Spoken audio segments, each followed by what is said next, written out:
Hello and welcome to SPMIS Academy. Today we'll analyze important newspaper articles of 2nd April 2024. Please note you can download the PDF version of today's newspaper analysis by clicking the link given in the comment section. अच्छा, before I take up the first topic of the day, एक छोटा सा message मैं देना चाहता हूँ उन students को जो इस साल मेंस में अपीयर हो रहे हैं, एपीएससी मेंस में अपीयर होने वाले हैं। देखिए, मैंने आज कुछ स्टूडेंट्स को देखा, उनसे बातचीत की, तो पता चला कि वो लोग करंट अफेयर्स का जो बोर्ड वर्क है उसको भी नोट डाउन कर रहे हैं। जो मैं बोर्ड वर्क देता हूँ उसको नोट डाउन कर रहे हैं। देखिए, आप ये मत कीजिए। आप लोगों को इस साल मेंस देना है तो आपको हर एक मिनट आपको सोच समझ करके इस्तेमाल करना है, सही तरीके से इस्तेमाल करना है। So please don't waste time by noting down the board work of current affairs. Board work तो मैं इसलिए दे देता हूँ कि ताकि जिनको अगले साल अपीयर होना है वो थोड़ा सा लिखते रहेंगे तो उनको ज़्यादा चीज़ें रिकॉल होंगी। बाकी रिवीजन हमेशा हम लोगों को कंपाइल्ड मटेरियल से ही करना चाहिए। आपके पास इतना वक्त तो है नहीं कि आप बोर्ड वर्क को लिखे भी और उससे रिवाइज करें। देखिए, आप सबको मैं पहले भी बोल चुका हूँ कि जो भी मैं मेंस पर्सपेक्टिव से करंट अफेयर्स करवा रहा हूँ इसका पूरा कंपाइलेशन मैं आपको दे दूंगा अंडर ए हेडिंग कंटेंट इनरिचमेंट डॉक्यूमेंट। तो जो हमारे प्रीलिम्स के टॉपिक्स मैंने किए 700 टॉपिक्स, उनको रिस्ट्रक्चर करके मेंस पर्सपेक्टिव से मैंने दे ही दिया है। Content enrichment part one. फिर 20 मार्च से हमने मेंस पर्सपेक्टिव से एनालिसिस कर दी है, पूरी तरीके से मेंस पर्सपेक्टिव से ये न्यूज़पेपर एनालिसिस शुरू कर दी है। तो 20 मार्च से लेकर के 30 अप्रैल तक का कंटेंट को कंपाइल करके कंटेंट इनरिचमेंट पार्ट टू, फिर मई का ऐसे ही करके कंटेंट इनरिचमेंट पार्ट थ्री, ऐसे करके मैं पीडीएफ दिलवाता जाऊंगा। So please revise from that after taking print out of it, but don't write it. लिखना है तो आप आंसर राइटिंग की प्रैक्टिस कीजिए। डेली तीन तीन चार चार क्वेश्चंस मैं आपको देता हूँ, उनको प्रैक्टिस कीजिए rather than just noting down the board work. और जो स्टूडेंट्स अगले साल की तैयारी कर रहे हैं, आई अंडरस्टैंड कि बोर्ड वर्क से थोड़ा बहुत आपको फायदा हो जाता होगा, बट समझिए मेरे पास भी आजकल थोड़ी सी टाइम के कंस्ट्रेंट्स चल रहे हैं, तीन तीन या चार चार क्लास के बाद। तो और मेंस पर्सपेक्टिव से पूरा न्यूज़पेपर एनालिसिस में वक्त लगता है। तो इसलिए किसी किसी दिन मैं अगर बोर्ड वर्क ना दे पाऊँ तो प्लीज़ आप खुद से कर लीजिए। ठीक है, प्लीज़ कुछ दिनों तक बी कंसीडरेट, और फिर मैं आगे दूंगा ही जैसे मुझे टाइम मिलेगा। चलिए, let us take up the first topic of the day. This is the list of the topics that will be covering from today's newspaper. पहला टॉपिक है about India Africa relations. This topic is important for our syllabus GS paper two international relations point of view. Context क्या है? तो हमारे president Draupadi Murmu ji she recently visited Mauritius, and during her visit she emphasised कि भारत को African Nations के साथ भारत कैसे अपने कन्वर्जेंस को स्ट्रॉन्ग करने के लिए कोशिश कर रहा है हाल फिलहाल में। So basically her visit has made India Africa relations an important topic for upcoming exam. तो देखते हैं। Overall Mauritius African island country माना जाता है। तो वहां पे उन्होंने कहा कि India is looking forward to strengthen its ties with all African countries. तो इस कारण से India Africa relations become important this year. India Africa relations की अगर बात की जाए, प्री इंडिपेंडेंस एरा में जो सबसे मजबूत कनेक्शन है वो है महात्मा गांधी।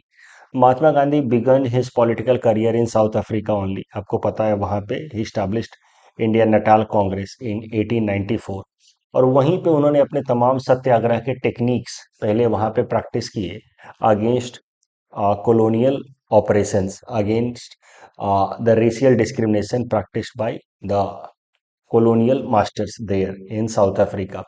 तो जो टेक्निक्स ऑफ सत्याग्रह जैसे कि नॉन कोऑपरेशन या civil disobedience were first practised by Gandhi ji there in South Africa only. Post independence time में अगर बात की जाए तो इंडिया ने स्टार्टिंग से ही, अपनी आज़ादी के बाद से ही, जो रेशियल डिस्क्रिमिनेशन है अफ्रीका के अंदर, उस इशू को अलग अलग इंटरनेशनल प्लेटफॉर्म्स पे बार बार रेज किया है, खासकर यूनाइटेड नेशंस के प्लेटफॉर्म पे। India has been a very strong supporter of the idea of decolonisation in Africa. उसके अलावा India started non alignment movement, जिसको तमाम अफ्रीकन कंट्रीज ने भी, जो न्यूली इंडिपेंडेंट अफ्रीकन कंट्रीज थे उन्होंने भी ज्वाइन किया, Nigeria, Egypt and all. And this is how these African countries along with India were able to protect their strategic autonomy even during the Cold War time without aligning with any of the power blocks. US block और USSR block को align किए बिना हमने अपना एक third front बनाया with these African countries during the Cold War time, and that helped us to maintain our autonomy. तो ये सब कुछ रिलेशंस रहे भारत और अफ्रीकन कंट्रीज के बीच में pre independent and post independence era में। अगर अब बात की जाए कि अफ्रीका हमारे लिए महत्वपूर्ण है क्यों, सिग्निफिकेंस क्या है अफ्रीका का भारत के लिए। देखिए, अफ्रीका एक अंडर यूटिलाइज्ड कॉन्टिनेंट है। की टर्म्स पे फोकस कीजिए। Answer writing is all about की वर्ड्स। मैंने कुछ आंसर्स और भी देखे हैं स्टूडेंट्स के। आप लोग पैराग्राफ फॉर्मेट में लिखते हैं या पॉइंट भी लिखते हैं तो सीधा इस तरीके से लिखते हैं, ये वाली चीजें लिख देंगे। ठीक है, एग्जामिनर ये पूरा सेंटेंस नहीं पढ़ेगा, आपको की वर्ड्स के साथ पॉइंट्स देने हैं और नीचे थोड़ा बहुत एक्सप्लेन करना, और एक्सप्लेनेशन के दौरान भी जो की वर्ड्स है उनको अंडरलाइन कर देना है। एग्जामिनर यही सब चीजें पढ़ते हुए आगे बढ़ता जाएगा और आपको मार्क्स दे देगा अगर ये सारे पॉइंट्स अच्छे होंगे तो अफ्रीका रिसोर्स रिच रीजन है, और रिसोर्स रिच होने के पीछे बड़ा कारण है कि अंडर डेवलप्ड है अभी तक। अंडर डेवलप्ड है, उतना ज़्यादा इंडस्ट्रियल डेवलपमेंट अभी तक हुआ नहीं है, तो अंडर यूटिलाइज्ड कॉन्टिनेंट है, इसीलिए वहाँ पे कई सारे कमोडिटी जो हैं अभी भी सरप्लस अमाउंट में है। प्लस एग्रीकल्चरल सरप्लस है, पल्सेस, लेंटिल्स, लेदर, गोल्ड, इन सब में Africa is rich. So that makes an Africa natural trade partner for India. उसके अलावा Africa is also rich in energy resources like oil and natural gas. तो भारत के लिए जरूरी है कि हम लोग अपने एनर्जी इंपोर्ट्स को डाइवर्सिफाई करें ताकि हमारा over dependence on West Asian countries, Saudi Arabia, Iraq, Iran, इन पे कम हो, क्योंकि ये वेस्ट एशियन कंट्रीज में कुछ ना कुछ टर्बुलेंस होते ही रहते हैं। तो India is looking forward to reduce its over dependence on West Asian countries for its energy needs.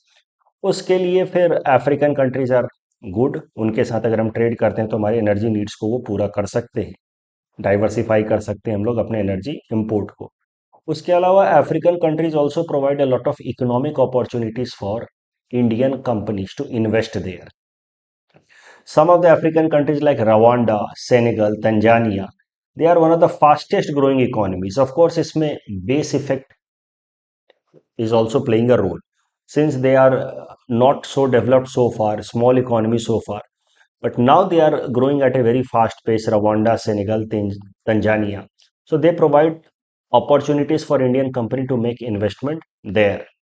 इसके अलावा अफ्रीका का कुछ स्ट्रैटेजिक सिग्निफिकेंस भी है जो भारत के लिए महत्वपूर्ण है। फॉर एग्जाम्पल, अफ्रीका के थ्रू ही इंडिया को एक्सेसिबिलिटी मिल सकती है या मिलती है for trade with Europe as well as US, through Suez canal जो इजिप्ट के कंट्रोल में है and through Cape of Good Hope India gets accessibility to US and European countries. So that is the strategic significance of African countries. उसके अलावा China का भी footprint African region में grow कर रहा है। So if we do not increase our presence in Africa, then China will have a very strong presence there. That will give China a stronger accessibility in Indian Ocean, which will be against India's interest. तो ये strategic interest है Africa का कि हम लोग अगर Africa के साथ कन्वर्स करेंगे आ, तो कहीं ना कहीं हम लोग चाइना के इन्फ्लुएंस को कर्व कर पाएंगे, जिससे फिर चाइना का प्रेजेंस इन इंडियन ओशन को हम लोग थोड़ा काउंटर कर पाएंगे। तो that is strategic interest of Africa for India. उसके अलावा हमारा एक महत्वपूर्ण इंटरनेशनल लेवल पे गोल है यूएनएससी के अंदर रिफॉर्म्स और डब्ल्यूटीओ के अंदर रिफॉर्म्स, खासकर डेवलपिंग कंट्रीज के इंपॉर्टेंट डिमांड्स, दोहा राउंड और ये सब फुलफिल हों डब्ल्यूटीओ में।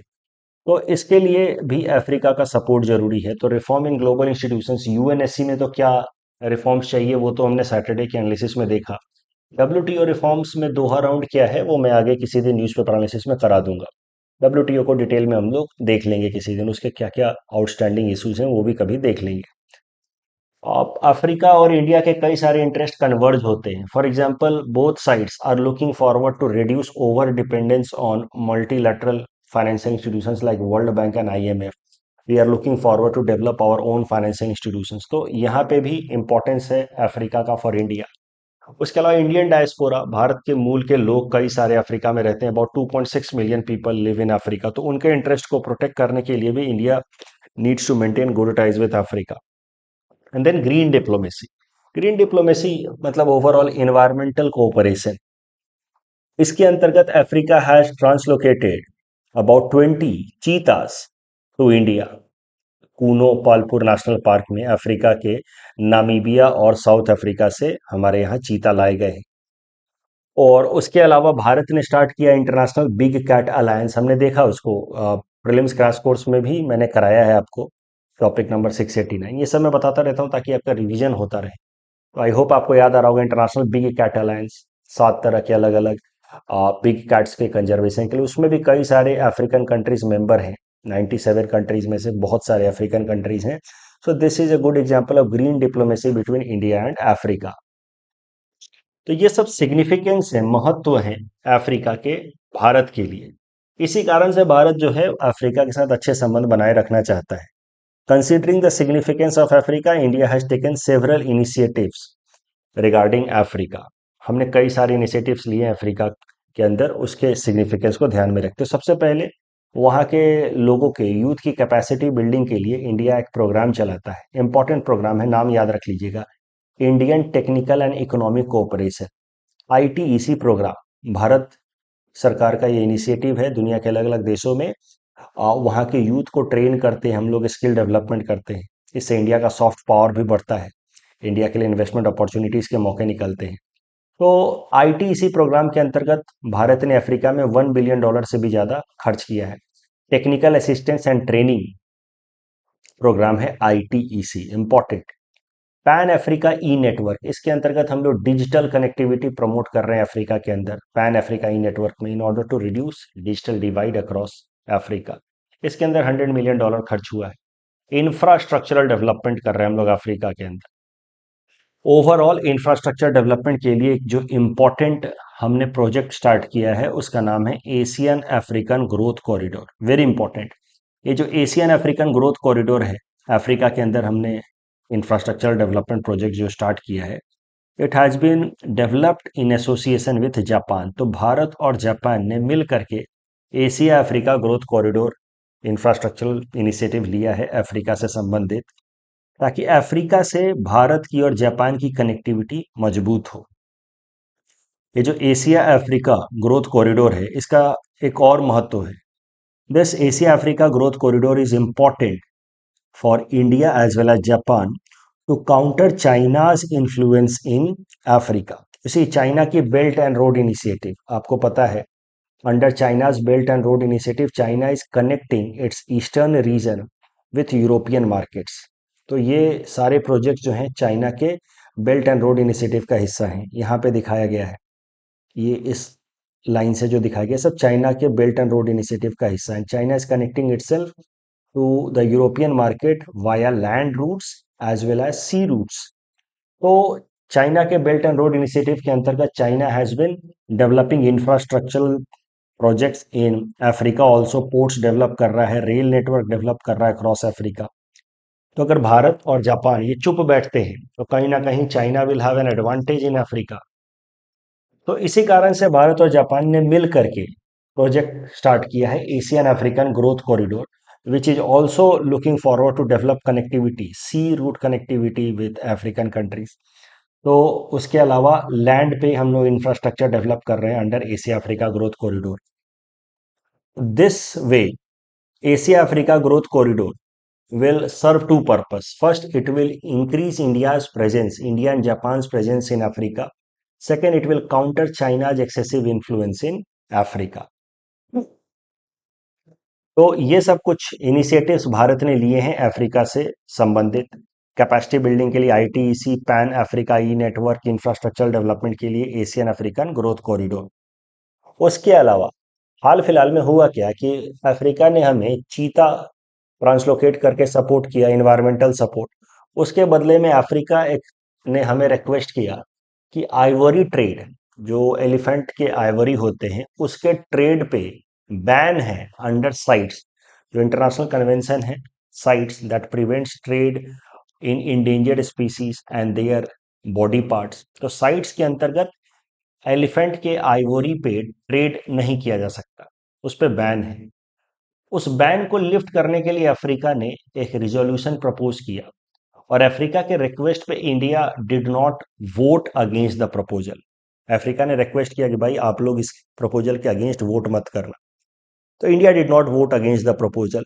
So this is a current example of cooperation, environment related cooperation between India and Africa. उसके अलावा इंडिया और अफ्रीका समिट कराए जाते रहे टाइम टू टाइम। 2008 में first India Africa summit in New Delhi, second 2011 in Addis Ababa, and third in 2015। तब से अभी तक हुआ नहीं है, that is one matter of concern, but it is expected कि fourth India Africa summit will be conducted in 2024 this year itself. Most importantly again recently भारत के चेयरमैनशिप के दौरान G20 में भारत ने G20 को अब एक्सटेंड करा के G21 बना दिया है। The 21st member to now join this grouping is African Union. So African Union was included on insistence of India under its chairmanship in in 2023 of G20। तो ये सब इंपॉर्टेंट इनिशिएटिव्स हैं जो भारत ने लिए हैं अफ्रीका को लेकर के, क्योंकि उसका काफी सिग्निफिकेंस है इंडिया के लिए, ये सब इंपॉर्टेंस है, तो इस कारण से इंडिया ने कई सारे इनिशिएटिव्स लिए हैं with respect to Africa. Now let us see some cons of India's convergence with Africa. इतना सारा हम लोग अफ्रीका के साथ कन्वर्जेंस कर रहे हैं, कोऑपरेशन बिल्ड करने की कोशिश कर रहे हैं, उसके क्या निगेटिव परिणाम हो सकते हैं। एक देखिए, निगेटिव परिणाम तो सबसे पहला ये है कि चाइना का ऑलरेडी वहां पे इन्फ्लुएंस बहुत ज्यादा है। चाइना की दो डिप्लोमेसी जो आपस में इंटरलिंक्ड भी हैं, chequebook diplomacy and date trap diplomacy. Chequebook diplomacy simply means कि चाइना बहुत आराम से किसी भी देश को लोन दे देता है, जहां जाता है चेकबुक लेके घूमता है, सॉर्ट ऑफ इसका मतलब ये है, हाँ भाई बताओ तुमको कितना पैसा चाहिए, दे देता है। और जब वो लोग पैसा नहीं लौटा पाते हैं तो वो कंट्रीज फिर डेट ट्रैप में फंस जाते हैं, फिर उनको अपने हिसाब से पॉलिसीज बनाने के लिए फोर्स करता है चाइना। तो these two policies are parallelly practised by China across the developing countries. Africa के कई सारे देश चाइना के इस चेकबुक डिप्लोमेसी और डेट ट्रैप डिप्लोमेसी में फंसे हुए हैं। सी, year after year, loan given by China to different African countries are only rising. China has a military base in Djibouti, यहाँ पे। उसके अलावा yuan has been accepted as legal tender in Zimbabwe. Zimbabwe तो इतना ज्यादा debt trap में फंस गया चाइना के कि उसने अपनी करेंसी के अलावा युआन को भी एक्सेप्ट कर लिया as legal tender in Zimbabwe. उसके अलावा अफ्रीका के अंदर पॉलिटिकल इंस्टेबिलिटी बहुत रहती है, सिविल वॉर, एथनिक कन्फ्लिक्ट्स। इससे रिलेटेड भी यूपीएससी ने प्रश्न पूछा था कि इतने सारे एथनिक कन्फ्लिक्ट्स क्यों होते हैं अफ्रीका के अंदर। Paper partition is main reason. Unnatural boundaries driven by the colonial masters British and French. तो इस कारण से एथनिक कन्फ्लिक्ट्स होते हैं, civil war, ethnic conflicts. Paper partition मतलब पेपर पे बैठ करके मैप बना दिया। आप देखोगे अफ्रीका के मैप को, देशों के बाउंड्रीज को देखोगे तो सीधे सीधे लाइन दिखते हैं, ऐसे नेचुरल बाउंड्रीज नहीं हो सकते। नेचुरल बाउंड्रीज पेड़, नदियों, इनके अलोंग बनते हैं। तो अफ्रीका की बाउंड्री कई सारे देशों में इन्होंने, ब्रिटिशर्स ने और फ्रेंच गवर्नमेंट्स ने, जो वहाँ पे कॉलोनियल मास्टर्स थे, उन्होंने काफी अननेचुरल तरीके से बना दिया। That is one big reason behind current times में conflict, ethnic conflicts in African countries. So the roots are coming from colonial era only. Political instability मिला जुला करके बहुत रहती है। चाइना का प्रेजेंस बहुत स्ट्रांग है अफ्रीका के अंदर।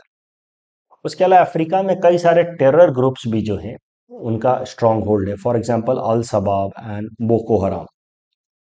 And attack on African nationals in India. देखिए, African nationals are generally stereotype in India as drug peddlers. पता नहीं है कैसे स्टीरियोटाइपिंग शुरू हुई है, बट अफ्रीकन को जनरली स्टीरियोटाइप किया जाता है कि ये लोग सब ड्रग स्मगलिंग करते हैं। तो इस कारण से कई दफा अफ्रीकन इंडिविजुअल्स के अगेंस्ट वायलेंस के केसेस भी सामने आते हैं, देखने को मिलता है। इन सब कारणों से प्रॉब्लम क्या है कि इंडिया अगर बहुत ज्यादा इन्वेस्टमेंट करे भी, तब भी उतना रिटर्न, उस प्रोपोर्शन में रिटर्न एक्सपेक्ट करना मुश्किल है। दैट इज द प्रॉब्लम या कॉन्स या down side of India's over involvement with Africa. So cons of India's convergence with Africa. Since China is already present there in a very strong fashion, political instability है, terrorism है, और Africans के ऊपर जो attack होते हैं, इस कारण से इंडिया अब बहुत अच्छा इमेज नहीं है कुछ कुछ देशों में अफ्रीका के। इन सब कारणों से the problem is, many experts believe कि इंडिया जिस तरीके से इन्वेस्ट कर रहा है अंडर आईटीसी प्रोग्राम या pan e network program, India might not get returns in the same proportion. तो ये तो G20 प्रेसिडेंसी के ऊपर मैंने एक प्रैक्टिस क्वेश्चन आपको दिया है, मैंने खुद ही हिंट्स लिख करके भी दे दिया है कि कैसे G20 को एक प्लेटफॉर्म की तरह इस्तेमाल किया भारत ने मल्टीलैटरलिज्म को प्रमोट करने के लिए। ये क्वेश्चन तो ठीक है, मैंने सॉल्व करके दे दिया है। आप चाहिए तो इसको हिंट्स के तौर पे पढ़ सकते हैं, ठीक है। बट ये सवाल इंडिया अफ्रीका पे आया था यूपीएससी साल 2015 में। Increased interest of India in Africa has its pros and cons. तो भारत जो इतना इंटरेस्ट दिखा रहा है अफ्रीका के अंदर, इसके फायदे हैं तो नुकसान भी है, क्रिटिकली एग्जाम। तो इसको आपको लिखना था। यहाँ पे मैंने हिंट्स ना दे करके, मतलब आंसर ना लिख करके, थोड़ा सा हिंट्स दिया। देखिए, अब सीधा सीधा प्रोज एंड कॉन्स तो आप लिखेंगे नहीं, किसी भी स्टूडेंट्स, आप ध्यान दीजिए आंसर में होना क्या चाहिए। सीधा सीधा तो आप इंडिया अफ्रीका रिलेशंस के फायदे क्या है, नुकसान क्या है, वो पूछा है। बट डायरेक्टली आप प्रोज एंड कॉन्स तो नहीं लिखेंगे ना, हेडिंग तो नहीं दे देंगे ना, pros of India Africa strong convergence. तो you have to give some buildup. But buildup में बहुत ज्यादा आप स्पेस मत बर्बाद कीजिएगा, क्योंकि जो मेन सवाल पूछा है, ध्यान रखिएगा कोर आइडिया जो मैं बात कह रहा हूं, आपको सवाल का कोर डिमांड को आइडेंटिफाई करना है। और जो कोर डिमांड है, कम से कम उस पे कम से कम 70% वर्ड्स डिवोट करना है। मतलब प्रोज एंड कॉन्स पे आपको 70% वर्ड्स डिवोट करने हैं, यानी कि 200 वर्ड्स का आपका आंसर है तो 140 वर्ड्स प्रोज एंड कॉन्स पे जाने चाहिए। 140 में से लगभग 70 वर्ड्स प्रोज पे, 70 वर्ड कॉन्स पे। लेकिन थोड़ा बहुत इंट्रोडक्शन, थोड़ा बहुत कंक्लूजन में आपको देना चाहिए, कुछ बातें लिखनी चाहिए, कुछ डेटा लिखना चाहिए, जिससे आपका आंसर एक लॉजिकल फ्लो में दिखे। अदरवाइज सीधा सीधा प्रोज एंड कॉन्स लिखेंगे तो अच्छा नहीं लगेगा। तो इन बातों का ध्यान में रखते हुए, प्रोज क्या है, कॉन्स क्या है। Pros is nothing but significance, बस pros is nothing but significance of India Africa relation, and cons तो हम देखे ही है डाउन साइड। तो जो हमने डिस्कशन किया उसके बेसिस पे आप इस क्वेश्चन को अटेम्प्ट कीजिए। Second topic is 90 years of RBI. This topic is important from our syllabus GS paper 3 Indian economy point of view. देखिए, आरबीआई को साल 1935 में बनाया गया था as a result of RBI act of 1934। तो this is how RBI has now enter into its 90th year. इस occasion को सेलिब्रेट करने के लिए एक सेरेमनी अरेंज की गई हाल फिलहाल में, 90 ईयर्स ऑफ आरबीआई, जिसमें हमारे प्रधानमंत्री नरेंद्र मोदी जी ने भी पार्टिसिपेट किया। और ये कुछ कॉमेमोरेटिव मार्क दिया आरबीआई के गवर्नर शक्तिकांत दास साहब। इसी कॉन्टेक्स्ट में आरबीआई की पूरी हिस्ट्री आई है, देखते हैं एक बार। आरबीआई भारत का जो सेंट्रल बैंक है, जो भारत सरकार के लिए बैंक का काम करता है। It was established in 1935 on recommendation of Hilton young commission. It was created under RBI act of 1934। It began its operations on 1st April 1935 with Sir Osborne Smith as its first governor. इसका पहले RBI का जो central office है वो खोला गया कोलकाता में, लेकिन 2 साल में ही इसको मुंबई शिफ्ट कर दिया गया 1937 में। Sir C D Deshmukh was first Indian governor of RBI. और जब पार्टीशन हुआ भारत का, तो उसके बाद RBI cease to remain central bank for Pakistan. पहले जो भारत का तो बंटवारा था नहीं, तो जो सो कॉल्ड आज का पाकिस्तान है, जो करंट पाकिस्तान है, उसके भी सेंट्रल बैंक का काम आरबीआई करती थी। उसके लिए भी करेंसी वही था, रुपया, भारतीय रुपया। बट बंटवारे के बाद पाकिस्तान के अपने अलग सेंट्रल बैंक बन गए and RBI continued to remain central bank for the country India. RBI का महत्वपूर्ण रोल रहा during LPG reforms of 1991। LPG reforms का थोड़ा बैकग्राउंड देख लीजिए। देखिए, भारत के अंदर तो थोड़ी सी क्लोज्ड इकोनॉमी रही है स्टार्टिंग से ही। सोशलिस्टिक प्रीडोमिनेंटली सोशलिस्टिक मॉडल हमने फॉलो किया है, तो कहीं ना कहीं इकोनॉमी के अंदर इनएफिशिएंसी का प्रॉब्लम तो था ही। एक्सपोर्ट ज़्यादा हम कर नहीं पाते थे, इंपोर्ट बहुत हेवली करते थे। तो कहीं ना कहीं ट्रेड जो है हमारे अगेंस्ट तो था ही। फॉरेक्स रिजर्व हमेशा लोअर साइड में ही रहता था। बट हुआ क्या 1990 में, ऑयल के प्राइसेस काफी शार्प तरीके से ऊपर चले गए। Iraq Iran war was mainly responsible behind that, and then US intervene into that. That led to sharp increase in the price of oil in the international market. और international market में जब price oil का काफी तेजी से ऊपर गया, तो फिर हम लोग तो लगभग 80 to 90% तक अपना ऑयल इंपोर्ट करके मीट करते हैं उसकी नीड। तो भारत का फॉरेक्स रिजर्व काफी ज्यादा खर्च होने लगा ऑयल को खरीदने के लिए, क्योंकि हमारा ज्यादातर ऑयल नीड जो है वो इंपोर्ट से ही मीट होता है। तो इस कारण से भारत के फॉरेक्स रिजर्व लगातार डिप्लीट होने लगे। ये देखिए, इंपोर्ट कवर यहाँ पे दिखाया गया है इस ग्राफ में। इंपोर्ट कवर का मतलब होता है कि कितने महीने तक का इंपोर्ट करने का फॉरेक्स रिजर्व हमारे पास किसी भी वक्त रहता है। तो जैसे फॉर एग्जांपल इंपोर्ट कवर 3.254 का मतलब है कि लगभग 3 सवा 3 महीने तक का जो इंपोर्ट है उतना पैसा हमारे पास फॉरेक्स रिजर्व में रखा है। तो जितना ज्यादा इंपोर्ट कवर मतलब उतना ज्यादा हमारा forex reserve. You see during 1990-91 the import cover came down to 1.1, that means हमारे पास हार्डली अब 1 महीने का इंपोर्ट बिल मीट करने का पैसा बचा था। तो दैट वाज द टाइम जिसको आप कह सकते हैं कि Bharat balance of payment crisis face कर रहा था। हमारा फॉरेक्स रिजर्व काफी कम हो गया था। उसके पीछे स्टार्टिंग से जो हमारी नीतियां थी, economic policies, closed economic system, बहुत ज्यादा एक्सपोर्ट ना कर पाना, इनएफिशिएंसी, दैट वाज तो subjective factor, long term factor, but the immediate factor was increase in the oil prices in August 1990, leading to BOP crisis that led to unmanageable balance of payment for India. Forex reserve काफी deplete हो गया, capital outflow होने लगा। जब forex reserve deplete हुआ, exchange rate गिरने लगा, तो जो थोड़ा बहुत कैपिटल इन्वेस्टमेंट था भी, फॉरेन इन्वेस्टमेंट, वो भी जाने लगा। And that force India close to default. मतलब अब हमारे पास विदेशी जो लोन हमारे थे उस पर डिफॉल्ट करने की नौबत आ गई। जो इंपोर्ट हमने किया था उस पर डिफॉल्ट करने की नौबत आ गई। डिफॉल्ट मतलब पैसा ना लौटा पाने की स्थिति। तो उसमें आरबीआई ने कैसे सिचुएशन को मैनेज किया? In order to have immediate liquidity, forex liquidity, RBI ने 46 टन ऑफ इट्स गोल्ड को गिरवी रखा विथ बैंक ऑफ इंग्लैंड, और वहां से फिर लिक्विडिटी इन फॉरेक्स रिजर्व लेकर के आए ताकि इमीडिएट रिक्वायरमेंट को मीट कर पाए।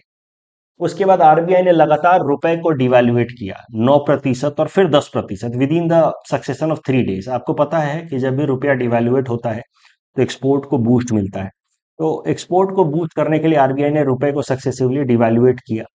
उसके अलावा फुल कन्वर्टेबिलिटी अलाउ किया ऑन करंट अकाउंट, ताकि हमारा ज्यादा से ज्यादा एक्सपोर्ट हो पाए। बैंकिंग रिफॉर्म्स लिए आरबीआई ने, नए प्राइवेट बैंक्स को लाइसेंस देना शुरू किया। उसी दौरान एचडीएफसी और आईसीआईसीआई जैसे बैंक्स को लाइसेंस मिला भारत के अंदर, जिससे बैंकिंग सिस्टम रिफॉर्म हुआ, रिस्ट्रक्चर हुआ। लेंडिंग रेट्स जो बैंक्स के थे पहले पूरी तरीके से स्ट्रिक्टली रेगुलेट किए जाते थे आरबीआई द्वारा, उसको डीरेगुलेट कर दिया। बैंक्स को काफी हद तक फ्रीडम दे दी अपने लेंडिंग रेट्स को डिसाइड करने के लिए।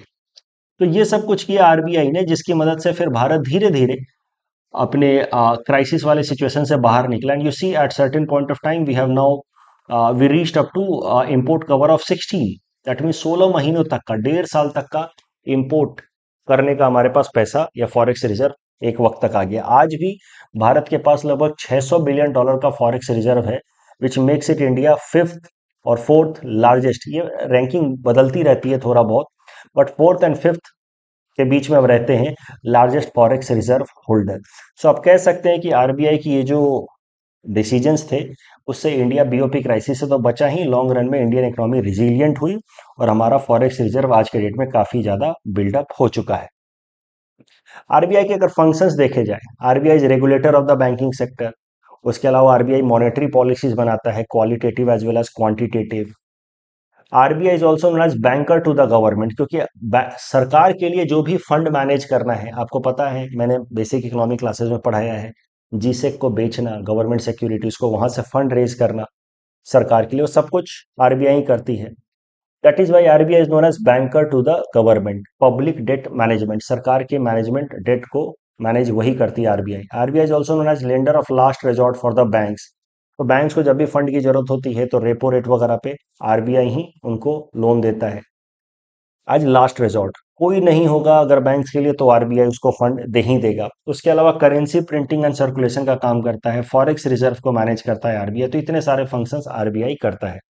चूंकि इसके 90 साल पूरे हुए, इतने सारे इवेंट्स हुए हाल फिलहाल में, तो हो सकता है कि आरबीआई से संबंधित कुछ सवाल आपसे पूछ ले। एक क्वेश्चन मैंने यहाँ पे सॉल्व करके दिया है थोड़ा सा, आप चाहिए तो हिंट्स देख करके इसको अटेम्प्ट करें, बट अटेम्प्ट करें। पोर्टल पे सबमिट करने के लिए ये सवाल दिया है मैंने, इसमें भी हिंट्स दे दिया है। आप बिना हिंट्स देखे पहले अटेम्प्ट कीजिए, चाहिए तो जरूरत पड़े तो हिंट्स पढ़िए, बट लिखिए जरूर। रोज 4-5 आंसर लिखेंगे तो मेंस आपका अच्छा होगा ही होगा। ये दो प्रैक्टिस क्वेश्चन इस टॉपिक से संबंधित मैंने प्रीलिम्स रिलेटेड दे रखे हैं आपको। Please attempt these questions and submit the answer in the comment section. The next article is about digital divide in India.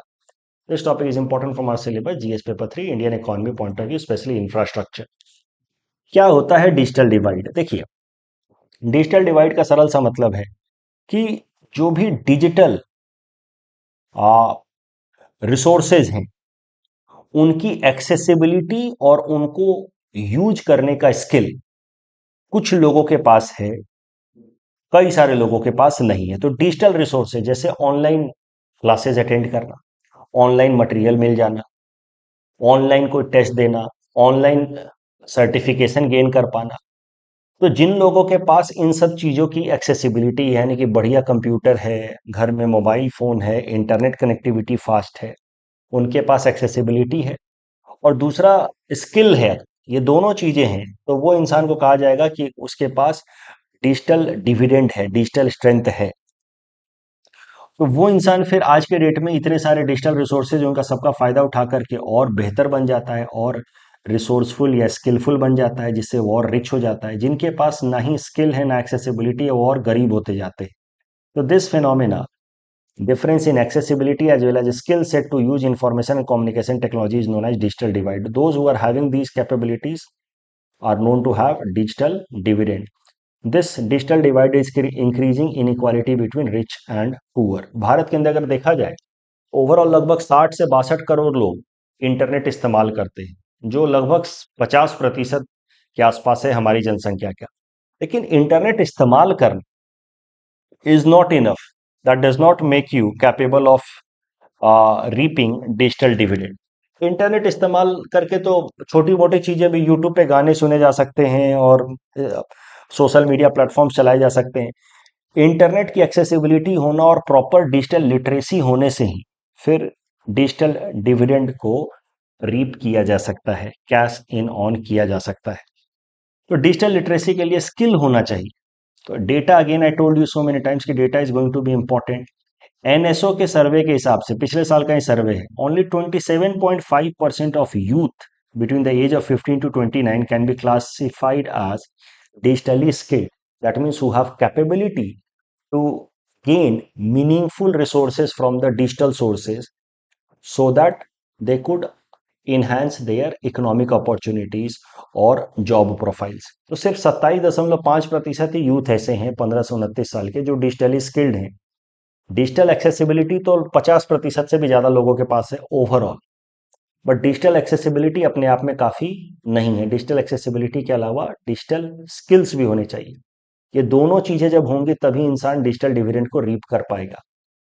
तो accessibility as well as skill, only 27.5% youth have the digital skills to reap the benefit.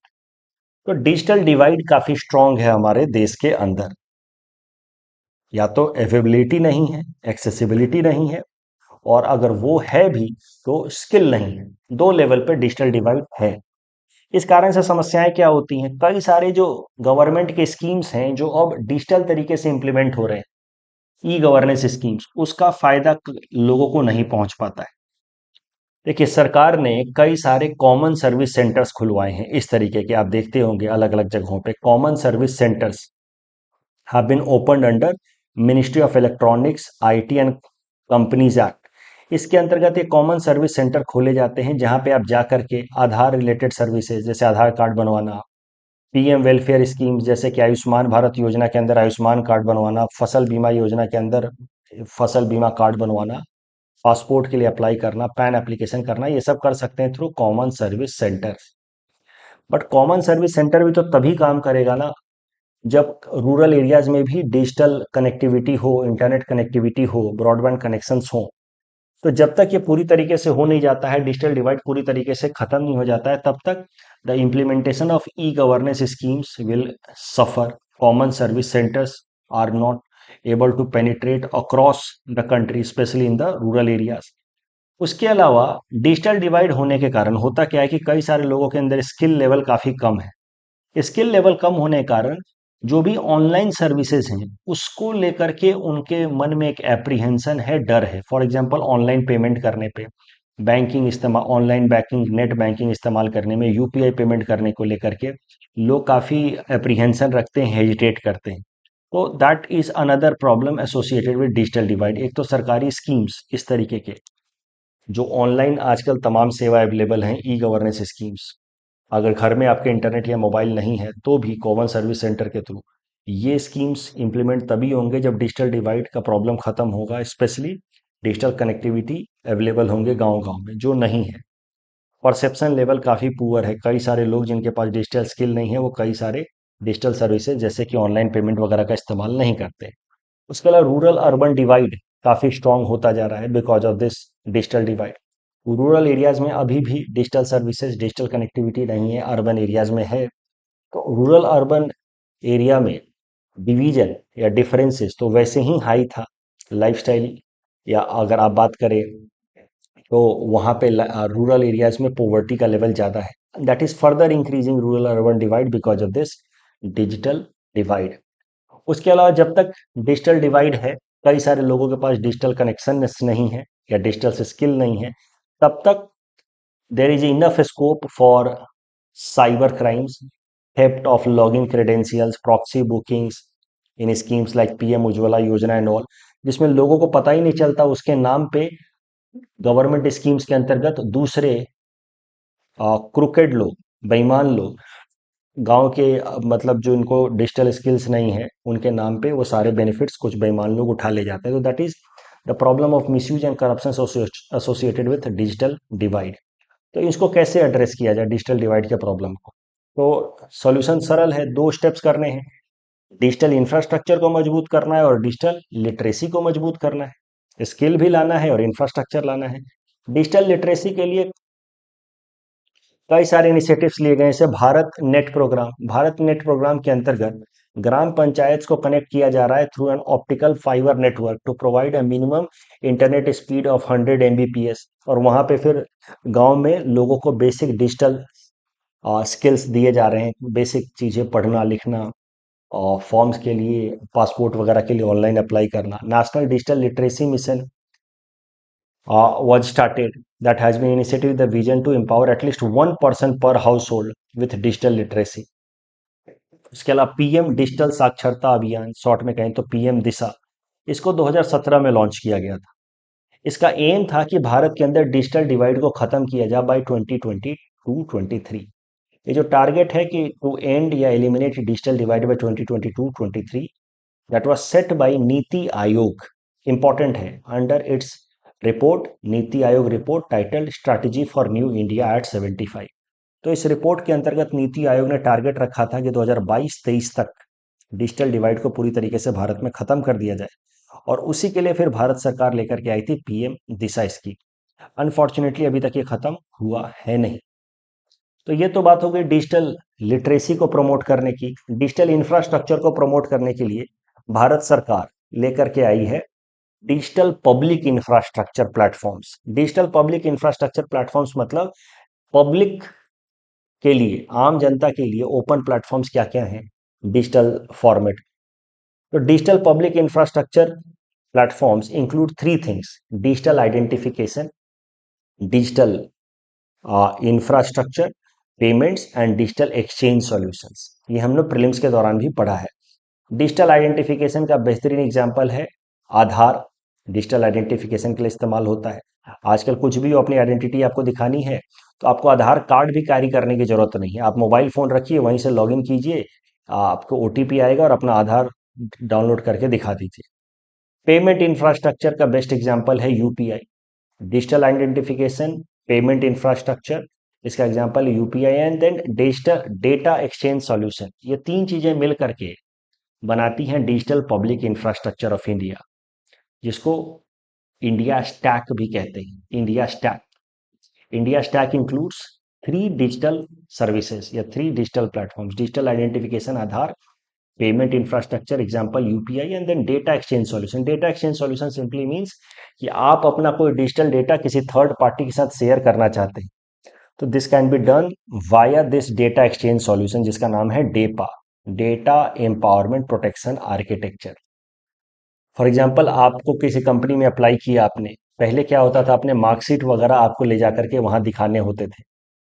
अब कैसा है कि आपका digital marksheet आप उस company के साथ शेयर कर सकते हैं, वो ऑनलाइन ही वेरीफाई कर लेंगे थ्रू दिस प्लेटफॉर्म जिसका नाम है डेपा।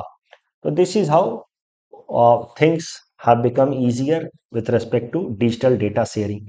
ये तीनों प्लेटफॉर्म को एक साथ आइडेंटिफिकेशन के, इंफ्रास्ट्रक्चर के और डेटा एक्सचेंज सॉल्यूशंस को एक साथ मिला करके कहा जाता है digital public infrastructure of India, जिसको भारत सरकार ने डेवलप कराया है धीरे धीरे करके अलग अलग फील्ड्स में। और कंबाइंडली इनको हम लोग इंडिया स्टैक भी कहते हैं।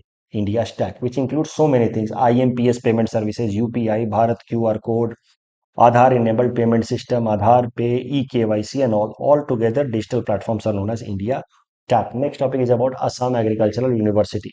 This topic is important from our syllabus GS paper 5 Assam issues point of view. देखिए छोटा सा टॉपिक है, असम एग्रीकल्चर यूनिवर्सिटी का जो स्टैब्लिशमेंट डे है 1 अप्रैल है, कल का दिन।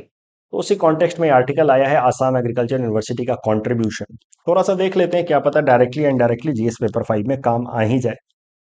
Assam agriculture university established in Jorhat on April 1st, 1969 under Assam Agriculture University Act of 1968। Assam agriculture university का कंट्रीब्यूशन देखते हैं। इसने 118 तरीके के अलग अलग क्रॉप वैरायटीज डेवलप किए हैं, नए तरीके के, जिसमें से 60 तो हाई एल्डिंग वैरायटीज ऑफ राइस हैं। सबसे popular high एल्डिंग variety of rice है रंजीत, मसूरी, बहादुर। याद रख पाए तो बेहतर है। और एक बात ध्यान देने वाली है कि असम एग्रीकल्चर यूनिवर्सिटी ने लावण्या नाम का एक पर्पल राइस वैरायटी डेवलप किया है, which has a very distinct nutritional and medicinal value. Purple rice Lavanya, Assam agriculture university. उसके अलावा इसने 2 नए एनिमल ब्रीड और एक नया पोल्ट्री ब्रीड भी डेवलप किया है विथ डिजायरेबल ट्रेड, जैसे कि मोर output. Because of its contribution and performance, Assam Agriculture University has been ranked 19th in National Institutional Ranking Framework 2023।